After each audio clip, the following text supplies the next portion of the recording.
माझी जन्मठेप प्रकरण 6 भाग 2. जावऱ्यांचा धंदा. इंग्रजांशी मिळून राहणारे हे जावरा त्यांचा मुख्य धंदा म्हणजे समुद्रावरून अनेक सुंदर शंख, शिंपले आणि विविधाकृती गारगोट्या वेचून त्या इंग्रजांच्या चौकीवर आणून द्याव्या. काहीतरी काचेची खेळणी, साखर वा तंबाखू घेऊन त्या वस्तू विकाव्या. 2-4 दिवस त्यांच्याकरिताच बांधलेल्या जवळच्या चाळीत राहावे आणि पुन्हा या अभेद्य अरण्यक निबिडतेत घुसून अदृश्य व्हावे. अरण्यातील मधही ते आणून विकतात. या सर्व वस्तू एकत्र करून सरकार त्या परदेशास पाठवते. तेथील शंखास नीट घासून व रुपयाची वा सोन्याची घडण करून भारी भारी मोलास विकतात. हे माणसाळलेले लोक आता लहानशा लंगोटी नेसू लागले आहेत. त्यांच्या स्त्रिया एखादे पान वा पानांची माळ कंबरेभोवती गुंडाळतात. त्यांचा वसाहतीच्या लोकांशी आता बराच संबंध जडल्याने त्यांच्यात एक मिश्र प्रजा उत्पन्न होऊ लागली आहे. सोजीर वा युरोपियन मनुष्याच्या सहवासाने उत्पन्न झालेली जावरा स्त्रियांची गोरी मुले आणि हिंदी पुरुषांच्या संसर्गापासून झालेली निमगोरी मुले मधून बघण्यात येतात. त्यांच्यातील काही तरुण मुले मुली आणि विशेषतः संमिश्र प्रजेतील माणसे शिकवण्याचा आणि त्यास सरकारी नोकरी देण्याचा प्रयत्न करण्यात येत आहे. 1-2 स्त्रिया शुश्रूषेचे काम शिकून दाया झाल्याचे ऐकले आहे. अंदमानाच्या चीफ कमिशनरांपैकी एकाच्या स्त्रीची अशीच एक जावरा स्त्री सहचारी नेमलेली होती. अंदमानाचा अर्वाचीन सुसंगत इतिहास साधारणतः 1776 पासून सुरू होतो असे म्हणता येईल. यापूर्वी सिंगापूर, पेनांग, मलाक्का, टेनासेरिम इत्यादी बेटातून आणि स्थलांतून काळ्या पाण्याची शिक्षा झालेल्या लोकांना निर्वासित करण्यात येत असे. इंजिनियर कोलब्रुक आणि कॅप्टन ब्लेअर या दोघा उद्योगी इंग्रजांनी 1776च्या संधीस अंदमानात वसाहत करण्याचा प्रयत्न केला. त्यापूर्वी कित्येक वेळा इंग्रजांची तारवे फुटून या बेटास लागली होती. त्यांची भयंकर वर्णने अजूनही वाचाव्यास मिळतात. कॅप्टन ब्लेअरने जेव्हा वसाहतीचा उद्योग केला तेव्हा अंदमानाचे वायुमान नागरिक लोकांच्या आरोग्यास अगदी मारक होते. पहिल्या बंदिवानांच्या ज्या वसाहती तेथे केल्या गेल्या त्यातील कोणीही मनुष्य फार दिवस वाचू शकला नाही. या ब्लेअर साहेबांचे नावानेच अंदमानाचे आजकालचे बंदर पोर्ट ब्लेअर हे ओळखले जाते. पुढे 1857-58च्या स्वातंत्र्य युद्धात जे हजारो हिंदी सैनिक पाडाव होऊन द्वीपांतराच्या भयंकर शिक्षेस बळी पडले त्यास याच अंदमानास नेऊन सोडण्यात आले. तेव्हापासून या वसाहतीस सुसंगतपणे आरंभ झाला. आम्ही अंदमानात गेलो असता 57च्या राज्यक्रांतिकारकातील जे थोडे लोक जिवंत होते त्यापैकी एका म्हाताऱ्याने आम्हीही राज्यक्रांतीसाठीच आलो आहोत हे ऐकून आम्हास एक अभिनंदनात्मक प्रेमाचा संदेश धाडलेला होता.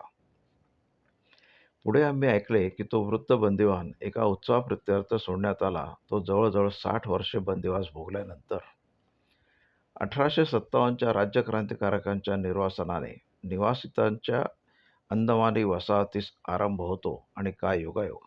50 वर्षांनंतरच्या 1907-08च्या राज्यक्रांतिकारकातील पुढाऱ्यांच्या निर्वासनाने तिचा अंत होतो.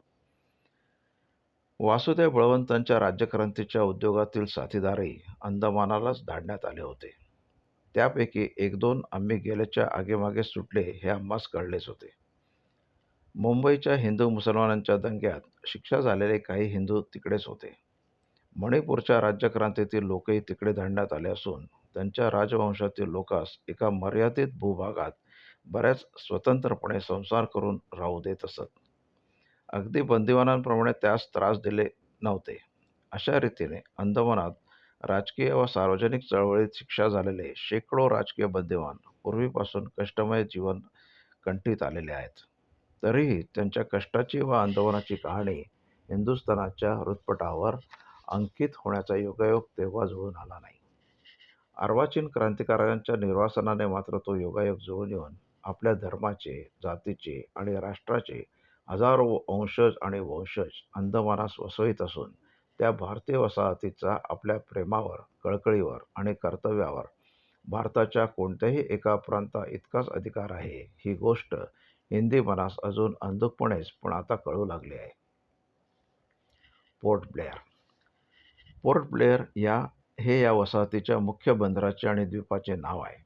अंदमानामध्ये हिंदी आणि ब्रह्मी लोकातील बंदिवानांची वसाहत झाल्याने या 60-70 वर्षीच तेथील जनसमूह भारतीयच झालेला आहे. परंतु निकोबारमध्ये मात्र ब्रह्मी आणि मलाया द्वीपपुंजातील लोकांचीच वस्ती वाढून ते द्वीप भारतीय संस्कृतीस आणि समाजास नित्याचेच अंतरले असे दिसते. अंदमानामध्येही बंदिवान धाडणे सध्या काही अंशी तरी बंद झाल्याने तेथेही भारतीय वसाहतीस उतरती कळा लागेल की काय अशी आम्हास भीती वाटते. आणि म्हणून विषयासंबंधी पूर्वापूर्व दोषपदरी बांधू नये या महत्त्वाच्या गोष्टीकडे हिंदुस्थानियांचे लक्ष वेधण्यासाठी आम्हास येथेच 4 शब्द लिहिणे आवश्यक वाटते.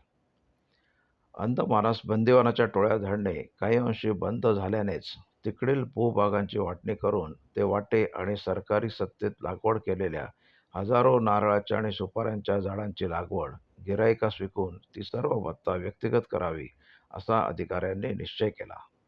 त्याप्रमाणे शेकडो एकर भूमी आणि झाडे अगदी थोड्या मूल्यास विकण्यासाठी गटांनी काढली होती.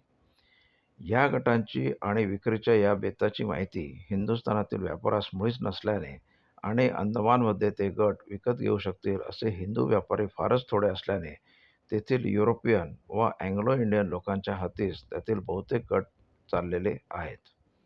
ज्या थोड्या हिंदी व्यापाऱ्यांनी व गृहस्थांनी त्यापैकी काही गट मिळवले त्यांनाही हिंदुस्थानातून योग्य माणसांचा पुरवठा होत नसल्याने पैसा कमावण्याची ही सोन्यासारखी संधी व्यर्थ जात आहे.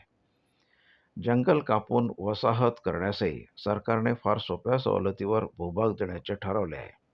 1-2 ख्रिस्ती संस्थांनी या सवलतीचा लाभ घेऊन हिंदुस्थानातील संताल आदी जातींच्या लोकांस ख्रिस्ती करून तिकडे नेऊन तेथील रान तोडून त्यांची ख्रिस्ती वसाहत करण्याची योजना केलेली आहे. परंतु कोणी हिंदी व हिंदू व्यापाराचे लक्ष अजून इकडे वेधलेले नाही. वसाहतीस जा. अंदमानामध्ये पूर्वी बंदिवानांची वसाहत असे, जेव्हा तिकडे जाण्यास वा व्यापार करण्यास बरीच अडचण असे. परंतु आता तितकी अडचण नाही. म्हणून तिकडे सध्या भूमी आणि लागवड केलेल्या नारळांच्या आयत्या बागा थोड्या मूल्यात मिळवण्याची ही संधी न दवडता हिंदी लोकांनी तिकडे जाऊन ते गट विकत घ्यावेत. येथे त्याविषयी सर्व माहिती देणे अशक्य आहे.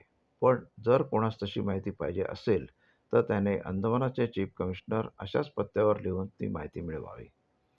इकडे एक विधभर तुकड्याकरिता हायकोर्टापर्यंत भांडत बसण्यापेक्षा तिकडे एकरोगणिक भूमी नाममात्र मूल्यासाठी मिळत असताही तिकडे जाऊन ती संपादण्याचा प्रयत्न न करणे हा केवढा कूपमंडूकपणा होय. पण काय करावे हो, तो विधभर तुकडा पूर्वपार्जित आहे ना. म्हणून म्हणणाऱ्या घरकोंबड्या अभिमानाने हे ध्यानात ठेवावे की ही माझी पूर्वाजर्जित मत्ता आहे म्हणून सांगण्याच्या बढाईपेक्षा ही माझी स्वकष्टार्जित मत्ता आहे म्हणून स्वागत करणाऱ्या अव्यर्थ वर्गावास राहून देव आणि देश अधिक प्रसन्न होतात. अंदमानाच्या बंदिवानांच्या वसाहतीस बंदी करीपर्यंत हिंदुस्थानी कौन्सिलांनी अंदमानासंबंधी बरीच चर्चा केली. परंतु ती वसाहत मोडताच, काही अंशी मोडताच कौन्सिलच्या सभासदास अंदमानाचे नंतर काय झाले याचे जे अगदी विस्मरण पडले आहे ते ठीक नाही. तिकडे आपल्या देशाची, धर्माची, जातीची जवळजवळ 10,000 माणसे आज राहत आहेत. आपल्या लोकांच्या 3-4 पिढ्यांच्या आयुष्याची राख त्या द्वीपपुंजात रुजलेली आहे. त्यांचे कष्टाने ते द्वीप काही अगदीच यक्कच्चित पदार्थ नाही. आर्थिकताच आम्हास येथे विचार कर्तव्य असल्याने केवळ त्या दृष्टीने देखील तिकडे पुष्कळ संपत्ती उत्पन्न होण्यासारखी आहे. तेथे चहाचे मळे, रबराची लागवड, उसाचे, नारळीचे, सुपारीचे मोठमोठे बाग भरभराटीस येत आहेत. तरी त्या भूमीची अजून जोपासना व्हावी तशी झाली नाही. अवघी 50 वर्षे एका लहानशा भागास कृषीयोग्य करून झाली. जंगलाचे हे 2 उत्पन्न घेण्यासारखे आहे. तेव्हा आर्थिक दृष्टीने देखील त्या बेटाची व्यवस्था बंद्यांची वसाहत बंद झाल्यावर कशी ठेवण्यात आली, तिकडे भूमीचे गट आणि लागवडी काय दराने विकास करण्यात आला यांची माहिती हिंदुस्थानात प्रथम प्रसिद्ध करून मग त्या विकल्या का अशी विवेकशक्त लोकांच्याच हाती त्या पडत आहेत इत्यादी माहिती कोणातरी काउन्सिलरने अवश्य विचारावी. त्याप्रमाणे तिकडच्या अगदी एकाकी पडलेल्या आपल्या जातीबंधूंची स्थिती काय आहे हे एकदा प्रत्यक्ष येऊन पाहण्यासाठीही कोणातरी कौन्सिलात लोकनियुक्त पक्षाने धाडणे अत्यावश्यक आहे. ते बिचारे मुके आहेत. त्यांना त्यांची स्थिती सुधारण्याचे साधन नाही, म्हणून तुम्ही त्याचे मुख झाले पाहिजे. आर्य समाजी उपदेशकातील कोणातरी मुख्य उपदेशकास तिकडे धाडणे आवश्यक आहे. तेथे बहुसंख्य लोक हिंदू असून आणि हिंदी भाषा शाळेत शिकवली जावी म्हणून प्रयत्न ते करीत असूनही रोज लिखाणाची भाषा उर्दूच ठेवली जाते. इतकेच नव्हे तर हिंदी व हिंदू मुलासही शाळातून मातृभाषा शिकवली न जाता शैक्षणिक माध्यम म्हणून उर्दूच ठेवलेले आहे. या आणि इतर अशा अनेक गोष्टींकडे कोणी संघटक तिकडे जाईल तर तेथील अधिकाऱ्यांचे लक्ष वेधून ते योग्य ती व्यवस्था करतील. अंदमानामधील सर्वच परिस्थितीचे विवरण आणि ती सुधारण्याचे उपाय हे पुढे ओघाने यक्षस्थळी कथन करायचे असल्याने सध्या या अत्यंत महत्त्वाच्या प्रश्नाकडे लक्ष वेधण्यापुरताच त्याचा उल्लेख करून पुढे जाणे प्राप्त आहे. इंग्रजी नावाचे हिंदीकरण.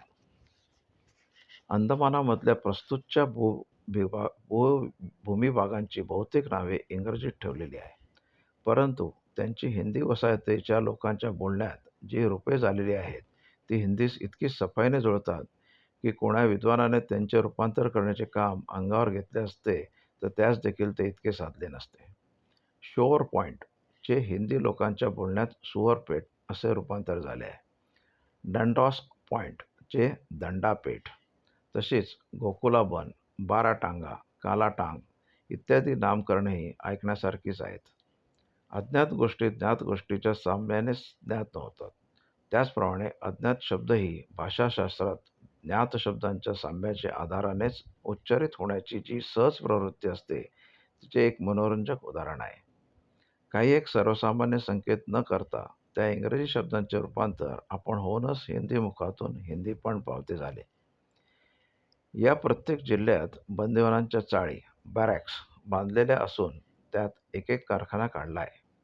उदाहरणार्थ फिनिक्स बे येथे लोखंड, पितळ, शिंपले, कासवांची पृष्ठे इत्यादी पदार्थांचे अनेक सुंदर पदार्थ करण्याचे शिल्पकार्य चालू असून त्यात 400 शिल्पकी बंदिवान काम करीत असत. नेव्ही बेमध्ये भाजी बाग आहे. चॅथॅमला जंगली लाकडांच्या फळ्या करण्याचा मोठा करवत कारखाना आहे. कलाटांगला चहा बगीचा असून तेथे जाण्यास बंदिवान लोक थरथर कापतात, इतके सक्त काम करून घेण्यात येते. या विरहित अरण्य तोडण्यास ज्या टोळ्या नेमण्यात येतात त्यांचा तर दुर्दैवास सीमा नसते. अंदमानास प्रथम ज्या बंद्यांच्या टोळ्या नेण्यात आल्या त्यांना जाताच जवळजवळ मोकळे सोडण्यात येई. पुढे त्यांच्याकडून काही वर्षे सरकारी अटकेत काम करून घेण्यात येई. जे स्वतंत्र राहत ते भाताची शेती करत. त्यांच्या वंशजांची जी वस्ती वाढत गेली त्यास फेरी म्हणजे फ्री म्हणतात. आज त्यांच्यात कित्येक सुशिक्षित आणि सज्जन आहेत. पुढे हिंदुस्थानातून बंदिवान येताच त्यांना काही दिवस तुरुंगात ठेवण्याचा बेत होऊन त्यासाठी आणि अंदमानातील अपराध्यांसाठी एक नवीन मोठा विस्तीर्ण तुरुंग बांधण्यात आला. हाच तो सिल्व्हर जेल किंवा सेल्युलर जेल होय, की जेथे पुढे राजकीय बंदिवानास वर्षानुवर्षे बंद ठेवण्याचा परिपाठ पडला, की ज्यांच्या एकांत कोठडीतील कण्याचे प्रतिध्वनी एकदा हिंदुस्थानाचे तटावर ऐकू आले. प्रकरण 6 संपले.